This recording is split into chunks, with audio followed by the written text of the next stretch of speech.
Tehran, the glittering capital of Iran, prepared itself for a coronation day such as it had never before witnessed.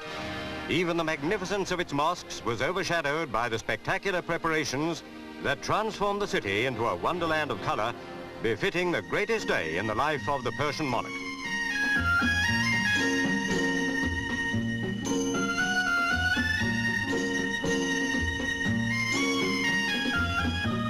And so, as night fell on Coronation Eve, 4 million lights shone in Tehran streets.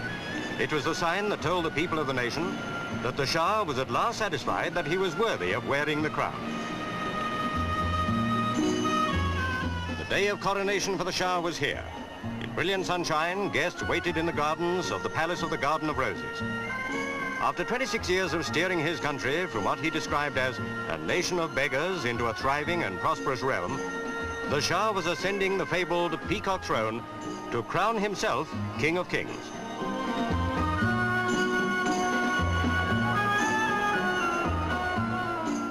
At Tehran's Palace of the Garden of Roses, as they waited in blazing sunshine for the newly crowned king to make his regal way along the red carpeted roof.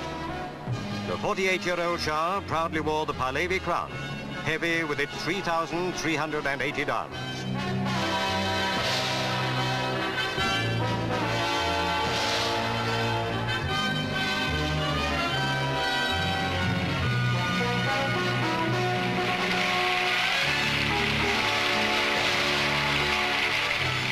Then came his beautiful wife, Queen Farah, the first woman in the 2,500 years of Persian monarchy ever to be crowned. Her diadem was encrusted with 1,646 diamonds.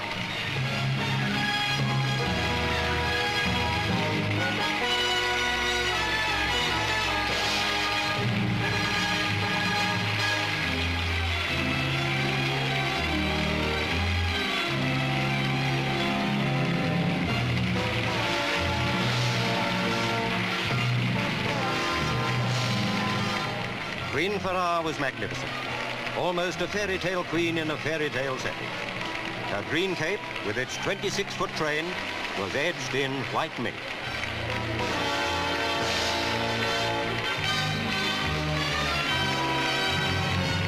For a little boy who will one day wear the crown of Persia, it was a very long and lonely walk.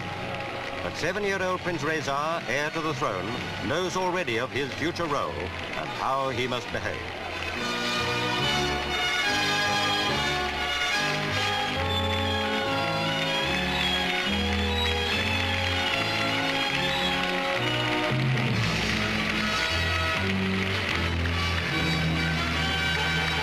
As his guests looked on, the Shah and his queen prepared to show themselves to their people. It was the sign for celebrations to commence as the magnificent gold coach set out to drive through the city.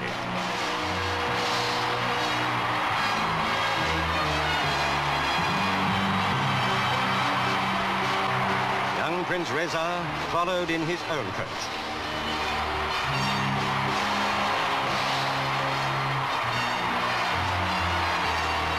Through the streets of Tehran drove the Shah and his queen in a coach drawn by 4 pairs of matched white Hungarian horses.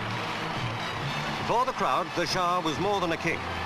He was the man who had achieved a program of social and economic reform unparalleled in the nation's history. They honored him as such.